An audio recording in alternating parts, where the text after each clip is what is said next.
lieu caché. Le lieu saint et le lieu très saint, ce sont deux lieux cachés qui n'ont aucun accès à la vue extérieure de gens qui pourraient venir dans le parvis et jeter un coup d'œil dans le lieu saint. C'est impossible. C'est clos, c'est fermé. Pour y pénétrer, il nous faut suivre le chemin qui nous est indiqué. C'est-à-dire, on ne peut pas rentrer dans le lieu saint si on n'est pas passé par le parvis. Et encore faut-il que tu aies accès au lieu saint parce que tu sers, parce que tu es un lévite, parce que tu as la sacrificature. Un profane ne rentre pas dans le lieu saint. Seule la sainte sacrificature a accès au lieu saint. Ce lieu, puisqu'il est clos, puisqu'il n'a aucune lumière extérieure, il faut bien qu'il ait une lumière intérieure. Et la lumière intérieure qu'il a, c'est le chandelier. Donc, ce lieu a besoin d'une lumière intérieure, car celle de l'extérieur ne lui est pas accessible. Cette lumière est essentielle, car elle guide tout le service à l'intérieur. Le rôle clé, c'est le chandelier. Sans la lumière du chandelier dans le lieu saint, impossible de venir alimenter l'autel des parfums, impossible de voir une parole éclairée par le chandelier. C'est toujours pareil. Si il n'y a pas la lumière du Saint-Esprit pour éclairer la parole, pour éclairer la prière, pour éclairer l'intercession, ça sert de rien. Cette lumière est essentielle car elle guide tout le service à l'intérieur. C'est le rôle clé du chandelier. Sans cette lumière, la table des peines propositions, la parole qui doit recevoir cette lumière pour être révélée au distribu et devenir une nourriture solide. L'autel des parfums, les prières inspirées par le Saint-Esprit. Sans lumière divine, il n'y a pas de vie. Donc, sans la lumière de Dieu, sans la vie de l'Esprit, et la parole devient une lettre qui tue, et la prière n'a aucune possibilité d'aboutir. Vous comprenez ça? Sans lumière, ton être intérieur ne peut pas être éclairé. D'ailleurs, Jésus va dire à un moment donné, si tout ton corps est dans la lumière, alors ton œil est aussi est dans la lumière, car ton œil, c'est la lampe du corps. Il le dira. Donc, plus que l'homme ou la femme que tu es est une tripartie, même si tu n'en as pas conscience, et parce que au moins tu as conscience de ton corps, puisque tu te vois à la glace, mais tu as aussi conscience que dans l'être intérieur, il y a des choses qui sont en toi, que tu ne vois pas, mais qui agissent. Tu as ton âme avec tes sentiments, puis tu as ton esprit avec lequel tu penses, et dans lequel le Seigneur va venir faire une œuvre. Or, est-ce que tu as compris que ton âme, elle est cachée? Parce que Paul dit que nous sommes le temple du Saint-Esprit. Si nous sommes le temple, nous sommes dans une division tripartie. Le parvis, c'est le corps, ce qui est en contact avec l'extérieur. Notre âme, c'est ce qui est dans le lieu saint, donc c'est l'intérieur. Et notre esprit, c'est l'intérieur. Comme dans le tabernacle. Esprit, âme et corps. Esprit, lieu très saint. Âme, tout ce qui est lieu saint. Et corps, tout ce qui est parvis. Tout ce qui est en contact avec l'extérieur, c'est le corps. D'ailleurs, vous avez vu la sollicitation du corps, n'est-ce pas, par les choses extérieures. C'est le corps, en fait, qui agit. Quand c'est déclenché dans la pensée, c'est avec ton corps que tu vas faire, avec tes mains, avec tes pieds, avec tout ce qui est ton être que tu vas agir. Le lieu saint représente une des triparties de l'homme. L'âme, c'est le lieu saint. Le parvis, le corps. Le lieu très saint, l'esprit. Ici, c'est l'atelier de la restauration de l'âme de l'homme. La restauration de ton âme se fait dans le lieu saint. Ton âme, maintenant, va être pris entre les mains de l'Esprit Saint. Je ne sais pas si vous vous souvenez de certaines prédications où je vous disais que la parole de Dieu, elle divisait l'âme de l'esprit. Et je vous disais pourquoi fallait-il que l'âme soit divisée de l'esprit et que l'âme ne domine pas l'esprit. Parce qu'il ne faut pas que nos sentiments dominent sur notre esprit. Et une des œuvres que Dieu fait, c'est que quand il nous fait naître de nouveau, qu'il nous donne son esprit, l'esprit qui vit en nous va nous aider à dominer une âme qui est en train d'être régénérée par le Seigneur. Vous comprenez cela? La parole de Dieu divise l'âme de l'esprit. Elle fait la séparation. Pour une bonne raison, c'est que on reconnaît, et là encore, regardez bien comme c'est, et c'est Paul qui nous donne ça dans les Corinthiens, il va distinguer 3 sortes de chrétiens. Il va dire, il existe des chrétiens charnels, des chrétiens naturels, qui vivent selon la chair.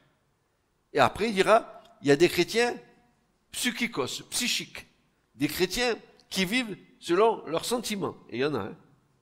Et ensuite, il y a des chrétiens qu'on appelle spirituels, pneumatikos, pneuma, esprit. On en a entendu parler dimanche, quand je vous disais que pneuma était un neutre, alors que Jésus dit que c'est genre masculin. Voilà. Donc Jésus, il est plus grand que le grec. Merci Seigneur. Alors, on voit ces choses-là et on se dit, mais on peut connaître le processus par lequel Dieu agit dans une personne.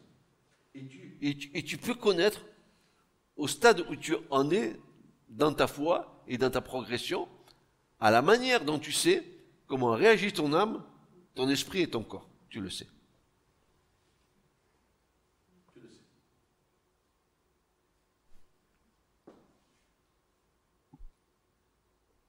Le psaume 19, verset 7 nous dit ceci. D'abord, on répète, le lieu saint représente une des triparties de l'homme, l'âme, le parvis, le corps, le lieu très saint, l'esprit. C'est ici l'atelier de la restauration de l'âme de l'homme. La nouvelle création peut commencer en puissance par l'esprit. Dieu te fait naître de nouveau, et maintenant il va falloir qu'il crée la nouvelle création en toi. Cette nouvelle création en toi, elle a 2 axes, l'âme et l'esprit. Et pour cela, la priorité, c'est l'esprit. Pour que l'esprit puisse dominer l'âme psychique. Le réservoir psychique de toutes nos émotions, c'est là. C'est pour ça que Paul dira dans les Galates que le fruit de l'esprit, et il va nous énumérer tout un tas de fruits qui sont des fruits que génère l'âme. La patience, la maîtrise de soi, la douceur, la tempête, tout ça, ce sont des sentiments. Et tout ça vient de l'âme. Et quand l'esprit vient et domine sur ton âme, alors la colère se change en douceur, en maîtrise de soi, en patience. Donc, on voit l'œuvre de l'esprit en nous. On le voit. On voit quand on acquiert un fruit nouveau. On voit, par exemple, quand on a besoin de progresser dans un fruit de l'esprit où il nous manque de patience, où il nous manque de... Et on voit comment le Seigneur nous y amène. La nouvelle création peut commencer en puissance par l'esprit, et le psaume 19, verset 7 nous dit « La loi de l'Éternel est parfaite, restaurant l'âme, les témoignages de l'Éternel sont sûrs, rendant sages les sots. » Enfin, rendant sages les imbéciles. Vous avez bien compris, ce n'est pas des gens qui sautent à la corde. Hein. Psaume 23 et verset 3. Qu'est-ce qu'il fait le Seigneur?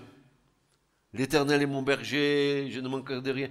Il restaure mon âme à Tiens, il y a la restauration de l'âme. Mais bien sûr.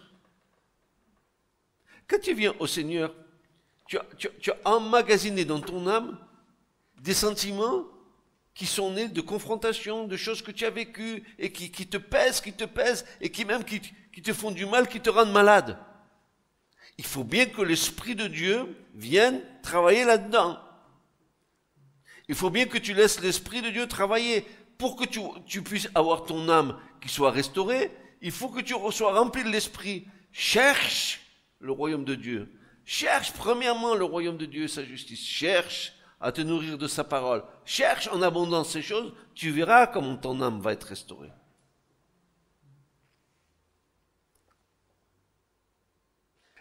Et écoute pas, n'attends pas que Dieu fasse un miracle, que du jour au lendemain, ton âme, ça y est, elle est clean, il n'y a plus rien. C'est faux, c'est pas comme ça que ça marche dans le royaume. Dieu veut notre participation et notre coopération pour amener à bien cette restauration.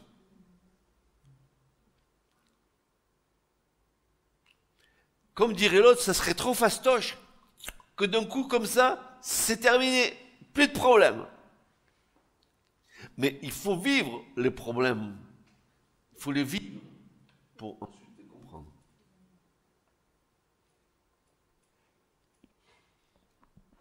Alors, il restaure mon âme, il me conduit dans des sentiers de justice à cause de son nom. Pénétrant dans le lieu saint, en tant que participant de la nature divine. Désormais, vous avez de la nature divine en vous, l'Esprit de Dieu vit en vous. Né de l'Esprit de Dieu, ayant la conscience purifiée de toute œuvre morte, nous pouvons vivre désormais dans la mouvance de l'Esprit. Le premier pas a été effectué vers la sanctification qui doit nous mener à Dieu. Voilà. On a fait un pas. Quel est notre pas? On s'est reconnu pécheur, on a été convaincu. L'œuvre de la croix nous a tellement parlé, nous a tellement mis par terre, parce que la croix est venue nous scanneriser en nous montrant vraiment quel est notre état. Si tu n'as pas conscience de ton état, si tu te trouves bien, tu es dans une parfaite erreur. C'est comme si tu disais, je suis bien parce que, voilà, je suis qui je suis. Mais ta chair, elle est ennemie de Dieu, tu l'as pas compris. Ce que tu es, ce que tu parais, ce que tu sembles être, tout ça c'est ennemi de Dieu si tu n'es pas renouvelé par l'Esprit de Dieu, que tu n'es pas né de son esprit. Tu t'es fait des illusions sur toi-même. Ça va tenir pendant un certain temps, ton illusion, puis ça va tomber comme un château de cartes.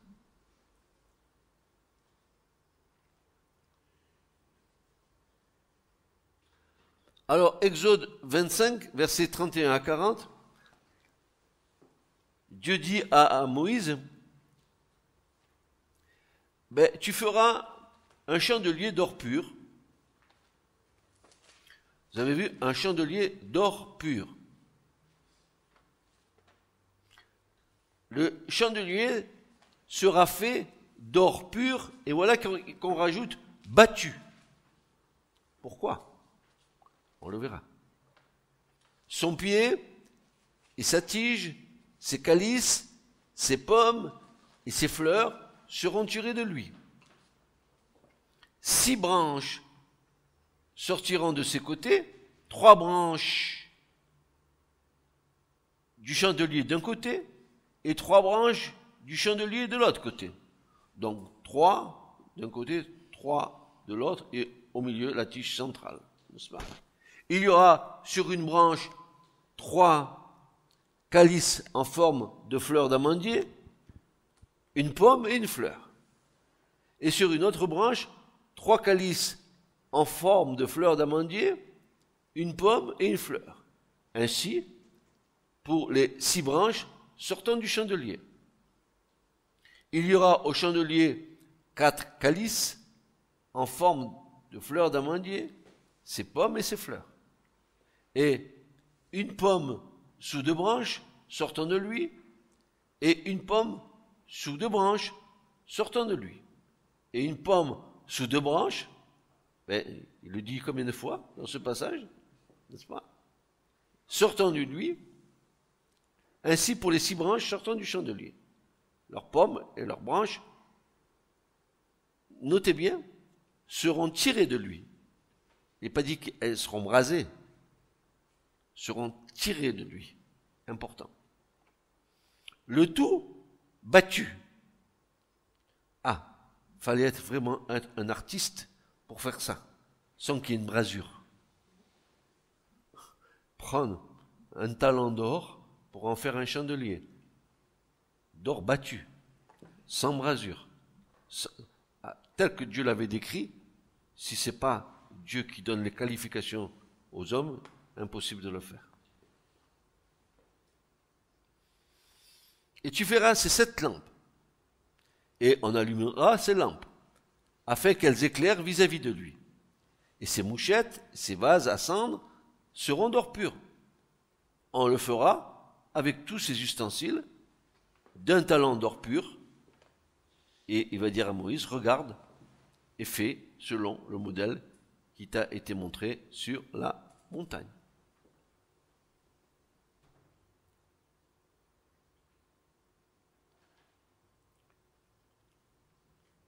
Donc, nous voici dans la présence du chandelier.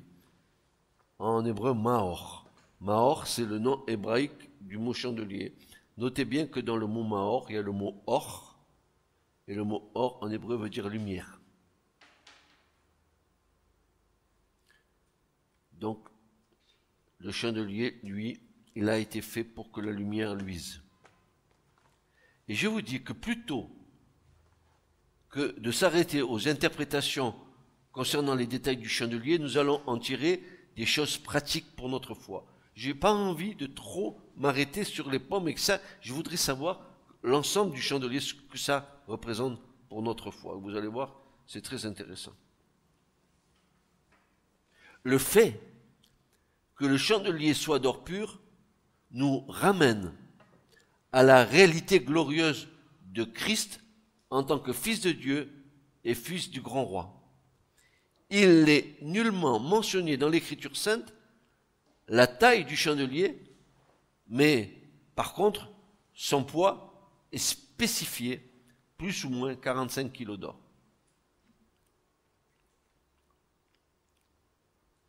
Pourquoi on nous dit ça? Pourquoi on nous donne le poids du chandelier? Pourquoi Dieu a voulu que ce soit un talent d'or pur qui fasse 45 kilos d'or pur? Nous savons que comment ils ont eu tout cet or et cet argent quand ils sont sortis d'Égypte, que les Égyptiens leur ont donné des plats pour qu'ils partent, pour que Dieu arrête de mettre des plaies sur l'Égypte. Eh bien, tout vrai serviteur de Dieu, je répète, tout vrai serviteur de Dieu, ainsi que ceux qui exercent le service, doivent être marqués par un poids moral. Il ne peut rien avoir de léger dans le service sacerdotal ainsi que dans les ministères. Tu ne peux pas faire ton travail d'une manière. Il y a un poids moral qui est chez le serviteur et la servante. Une responsabilité. Tu ne sers pas un homme. Tu sers Dieu d'abord, qui te renvoie vers tes frères ensuite. Mais ton service envers Dieu, il est d'une grande responsabilité. C'est un poids, pas un poids physique, un poids moral. C'est pour ça qu'il nous est spécifié le poids du chandelier. Parce que nous allons comprendre ce que ce poids moral représente pour chacun de nos services. Oui, je sais que ça peut paraître, n'est-ce pas? Ça serait plus facile qu'on serve Dieu comme on entend. Je sers Dieu quand j'en ai envie, comme j'ai envie de faire. Je sers Dieu, voilà. Je sers Dieu. Et je vais me cacher derrière ce service pour dire que je sers Dieu. Mais si je sers Dieu à ma manière, je risque d'être désapprouvé de Dieu. Que ce soit pour moi ou pour ma femme, Yvette, et pour vous. Est-ce que j'aurais usé de légèreté dans les choses que Dieu m'a confiées. J'ai une responsabilité morale en tant que serviteur.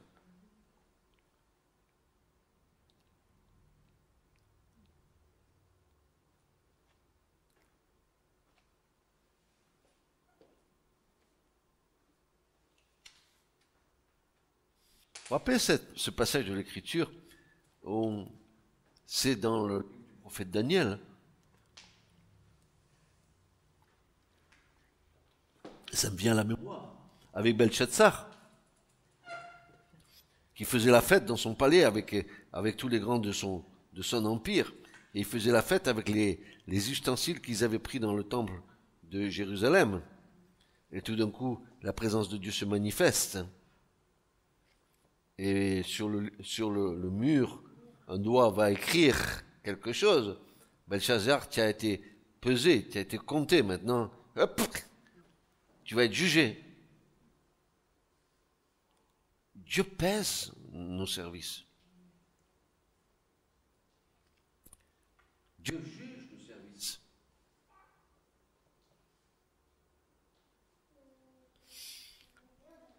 La qualité de nos services dépendent de l'amour qu'il y a dans notre cœur pour le Seigneur. Je sers Jésus parce que je l'aime. Je ne sers pas parce que je dois servir. Je ne sers pas parce que je suis dans l'église, j'ai un service dans l'église, où je fais ci, où je fais ça, où je fais l'autre. C'est pas ça le problème. Le problème, c'est que ce que je vais faire, je le fais par amour pour lui. Pas pour être plaisant au pasteur, pas pour être plaisant à mes frères et sœurs. Je le fais parce que je veux être agréable à Dieu. Et si tu es agréable à Dieu, tu seras agréable à tes frères. C'est logique. Hein? Alors il nous est dit qu'il était fait d'or battu au marteau. L'or battu était le résultat d'un travail de patience et d'habileté, contrastant avec le veau d'or qui avait été fondu dans un moule. Vous vous rappelez, le veau d'or, Aaron l'avait fondu dans un moule. Là, c'est pas un moule. Là, c'est qu'il faut que tu le travailles. Il faut que tu lui donnes une forme, pas une uniformité, que tu lui donnes la forme que Dieu veut.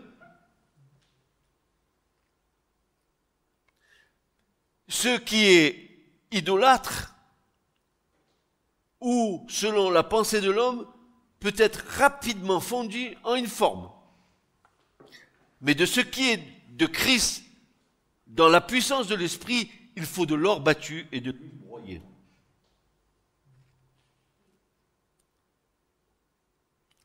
Lorsque l'Église est bâtie selon la pensée de l'homme, lorsque l'Église est bâtie selon la pensée de l'homme, elle prend rapidement la forme du veau d'or fondu. C'est-à-dire qu'elle se moule dans une forme conformiste et religieuse qui aboutit à une adoration idolâtre. Tout le monde est pareil. Amen, amen. Gling, gling, gling, gling, gling, gling.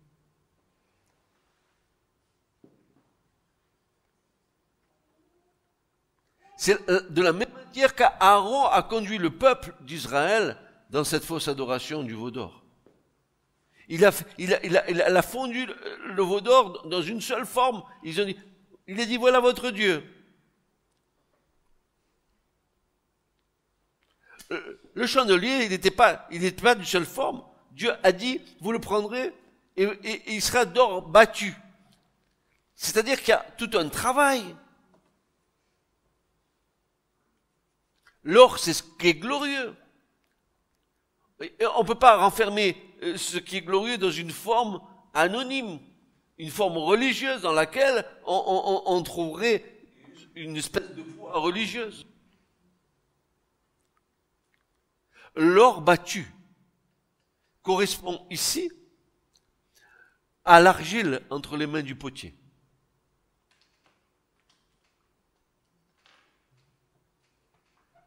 Qu'est-ce que vous croyez que Dieu fait avec nous? Nous sommes de l'argile. On a un petit cantique qui dit, nous sommes l'argile, tu es le potier. Tu nous formes, tu fais de nous des vases d'honneur. Tu nous donnes à chacun une forme différente pour qu'on contienne en nous des choses différentes. Les autres, ce sera de l'huile, les autres, ce sera du vin, les autres, voilà. Tout en sachant que l'huile, c'est l'onction, que le vin, c'est la joie, la libation, on va le voir tout ça, mais c'est des choses qui sont dans le lieu saint. Hein. L'or battu correspond à l'argile entre les mains du potier. C'est dans une vie entièrement soumise et éprouvée au creux du creuset comme fils et filles de Lévi que nous pourrons contenir ou recevoir ce qui est glorieux. Malachie 3, verset 2. Vous l'avez entendu pourtant, ce passage. Regardez ce que dit Malachie 3, 2.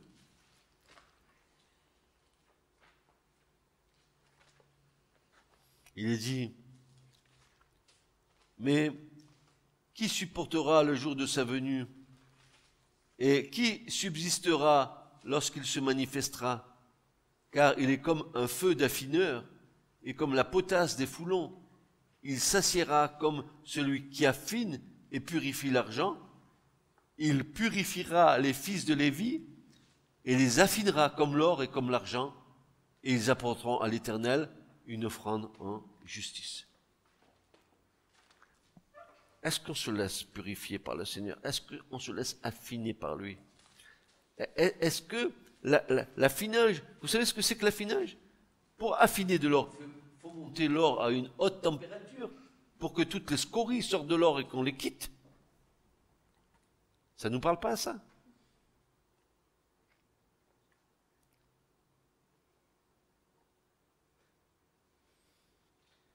C'est dans une vie entièrement soumise et éprouvée au creux du creuset comme fils et filles de Lévi que nous pourrons contenir ou recevoir ce qui est glorieux.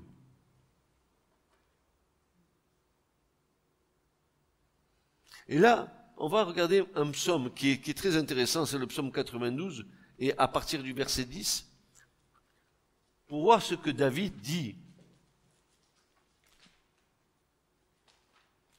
Psaume 92 et verset 10, voici ce que David dit.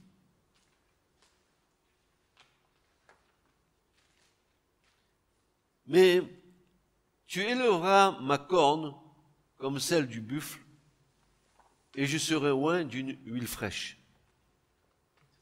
Donc, David dit, rends-moi puissant. La corne, c'est un mot, la puissance. Comme le buffle, un buffle hein, qui l'arrête quand il est lancé à grande vitesse, rien ne lui résiste, n'est-ce pas? Il dit, je serai oint d'une huile fraîche. Second dit, je serai arrosé avec une huile fraîche. Et pour une meilleure compréhension, on va voir la signification de oindre ici. C'est pas oindre, comme on croit que c'est une onction d'huile qui est versée sur toi. Ici, il y a un verbe qui est spécial en hébreu, qu'on retrouve uniquement que dans le Lévitique. C'est le verbe balal. Mais balal veut dire pétri, mêlé, mélangé. Quand David il dit je serai oint d'une huile fraîche, il est en train de nous dire que toute ma personne, tout mon être entier, soit pétri dans l'onction de Dieu. Tout mon être entier, dira David. Oui, tu élèveras ma corne comme celle du buffle, et David pourrait dire, je serai pétri, arrosé d'une huile fraîche. C'est exactement la même chose qu'on a dans l'Écriture, dans le Lévitique, quand Dieu dit de faire en libation, n'est-ce pas, d'apporter du vin en libation, et de faire la présentation du gâteau hein, de farine qu'on doit présenter à Dieu, l'oblation. Et l'oblation, elle est comme ça, c'est de la fine fleur de farine dans laquelle on met de l'huile dedans, et on pétrit, on la pétrit pour qu'elle devienne un gâteau, et ensuite on la passe au feu.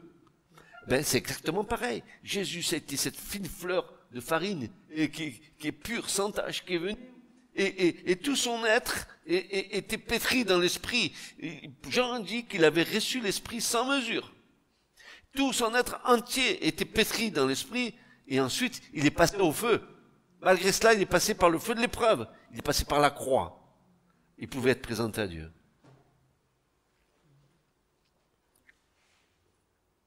Vous comprenez cela? Ça, c'est ce que dit l'Écriture. C'est ce que nous enseigne l'Écriture. C'est des choses qui sont tellement puissantes, qui sont tellement fortes.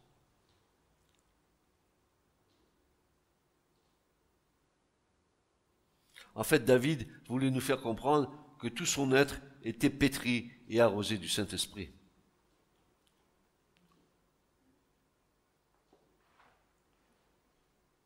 Ouin, sinon on aurait eu en hébreu Mashiach, c'est ça, le ouin, mais c'est pas Mashiach ici, c'est Balal. Et Balal, c'est un verbe hébreu qui veut dire pétri. J'étais pétri d'une huile fraîche, d'une onction fraîche. Tout mon être entier. En fait, moi j'ai cette image que tout l'être de David suintait de l'esprit. Il était rempli du Saint-Esprit.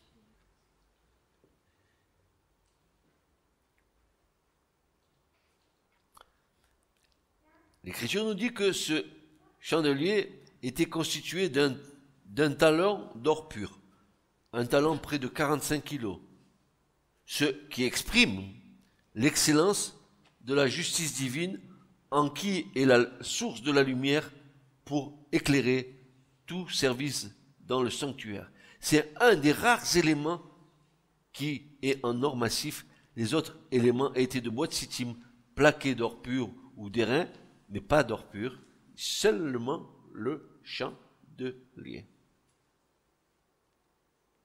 Même pas l'arche d'alliance, seulement le chandelier. Donc, ce chandelier représente la plénitude de la lumière, représente l'excellence de celui qui en est la source, et c'est dans la justice divine seulement que se trouve la source de la lumière. Dans sa justice.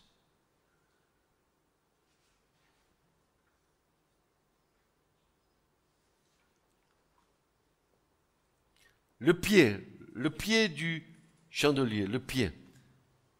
Le pied, c'est un fondement, une base solide pour que le chandelier puisse tenir debout. Il fallait un pied suffisamment étoffé pour que le chandelier il ait son équilibre, n'est-ce pas?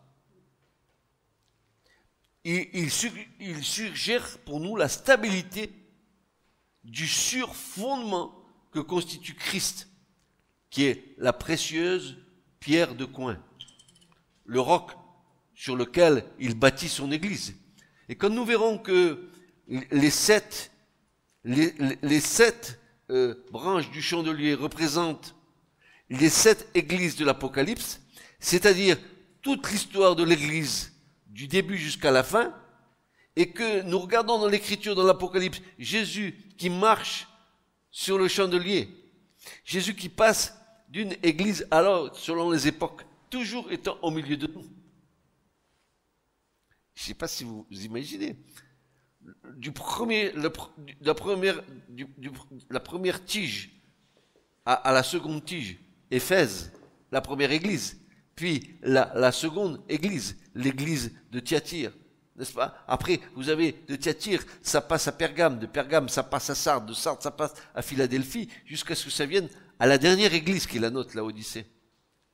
Et quand Jean voit Jésus dans l'Apocalypse, il le voit passer sur chacune des 7 branches du chandelier. Il le voit marcher au milieu du chandelier. Ça veut dire quoi?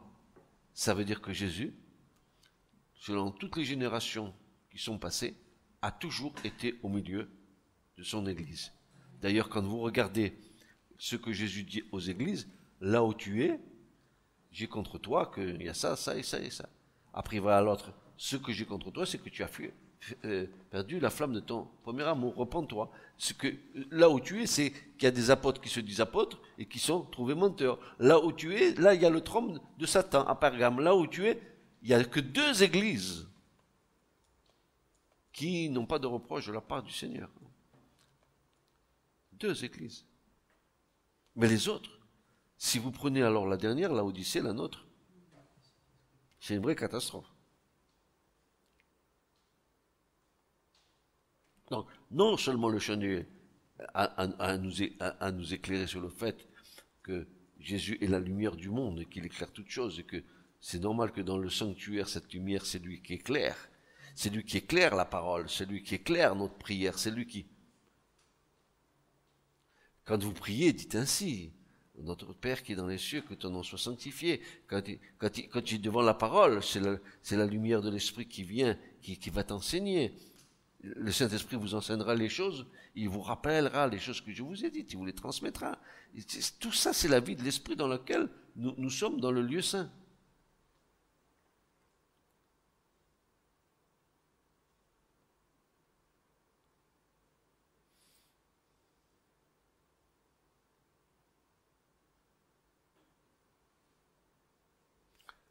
Les branches sortiront de ses côtés, elles seront tirées de lui, de part et d'autre de la branche centrale.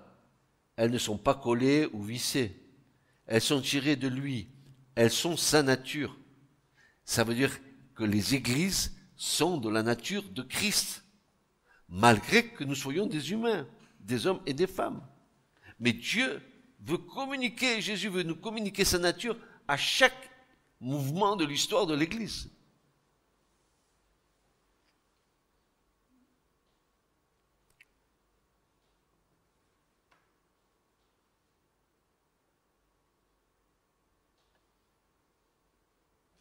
C'est l'ensemble avec ses tiges de part et d'autre qui constitue le chandelier.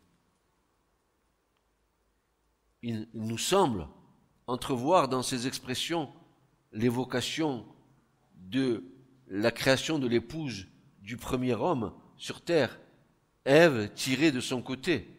Genèse 21. Le profond sommeil que Dieu fit tomber sur Adam est une image de la mort dans laquelle Christ a dû entrer pour avoir son épouse. Paul dit, l'assemblée qui est son corps, Éphésiens 23. Nous avons là comme une anticipation de ce qui a été la part du Seigneur. Les branches prennent naissance sur la tige centrale. Elles en jaillissent en quelque sorte. De même, l'Église est née du côté percé de Christ. C'est pour cette raison qu'aucune brasure n'a été faite sur le chandelier. Parce que l'Église, elle sort du côté percé de Jésus. C'est bon, hein? C'est pour cette raison qu'aucune brasure n'a été faite. L'Église et Jésus-Christ ne font qu'un, de même que nous aussi, en tant que membres du corps, nous faisons qu'un avec Christ et l'Église. Tout le poids des branches porte entièrement sur la tige. Et elle est en aucun cas point d'appui. De même, Christ porte son Église, qui dans le monde n'a pas d'autre soutien que lui. La tige centrale apparaissait au milieu des branches, comme le Seigneur est au milieu de son Église. Je ne sais pas si vous saisissez cet enseignement. Je sais que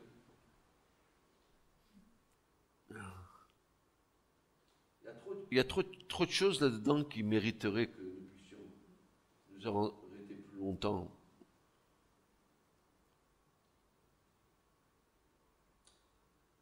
Quand nous faisons cet enseignement,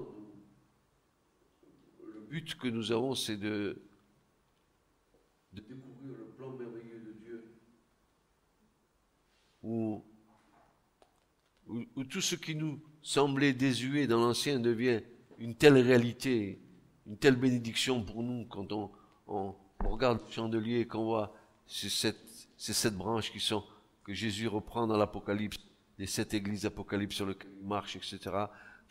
Il n'y a aucune rasure, l'église est sortie de son côté percé. Mais c'est fantastique, quoi, je veux dire. L'église, la nouvelle Ève, d'où elle est sortie? Du côté percé de Jésus. L'eau, le sang ont jailli. Et Paul le dit, il va le dire. Je vous ai fiancé à un seul mari, le Christ, pour vous présenter à lui comme une vierge sage, pure et sans tache.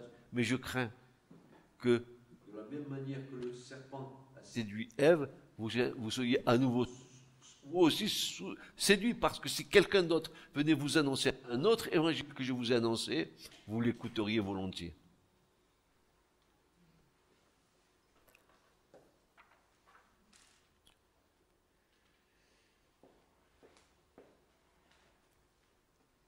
Et vous avez vu que les branches étaient creuses.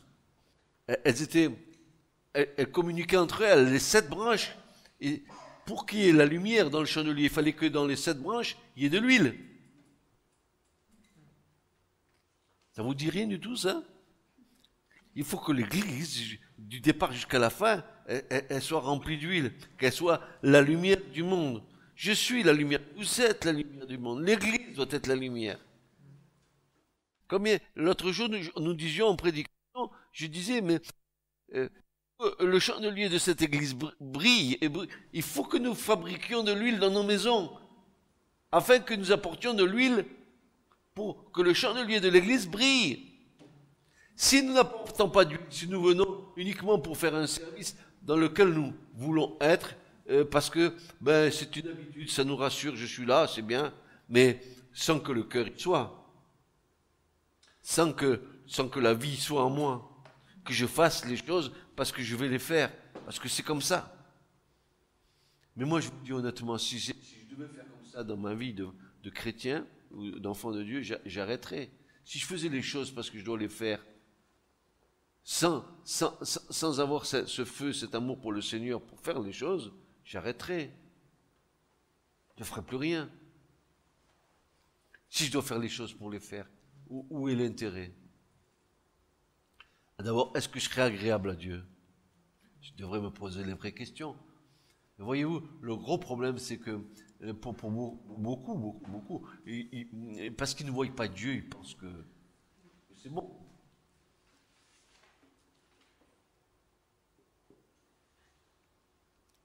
Mais l'Écriture dit qu'un jour, tout homme devra rendre compte de ses œuvres. Ah, c'est pas moi qui le dis, c'est l'Écriture.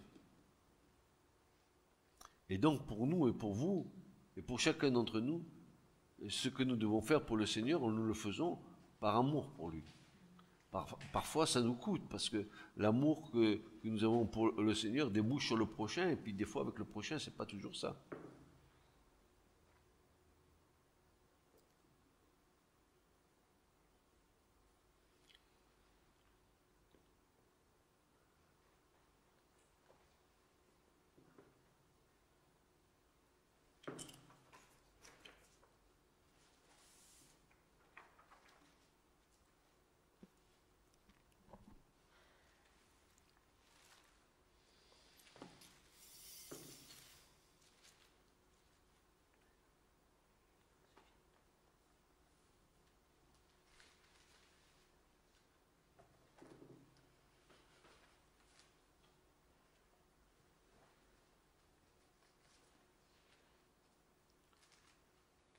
Regardez ce que dit l'Apocalypse au chapitre, à partir du chapitre 1, verset 20.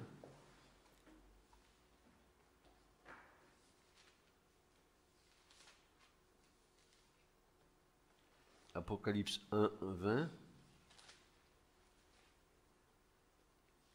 Le mystère des 7 étoiles que tu as vu dans ma droite et les 7 lampes d'or. Les 7 étoiles sont les 7 anges des 7 assemblées, et les 7 lampes sont 7 assemblées.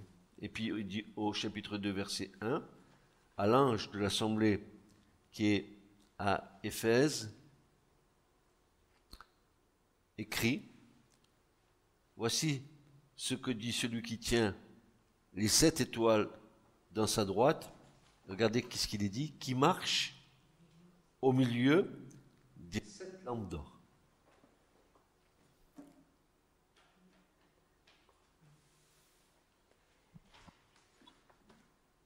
Vous comprenez que Jésus, aujourd'hui, il marche au milieu de la 7e lampe.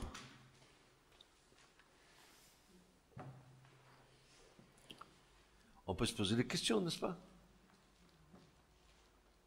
Aurions-nous toutes les réponses? Certainement pas. Mais en tout cas, c'est suffisant pour que ça parle à nos cœurs et que nous puissions, vous et moi, essayer de servir le Seigneur avec amour. Car sans amour, il n'y a rien.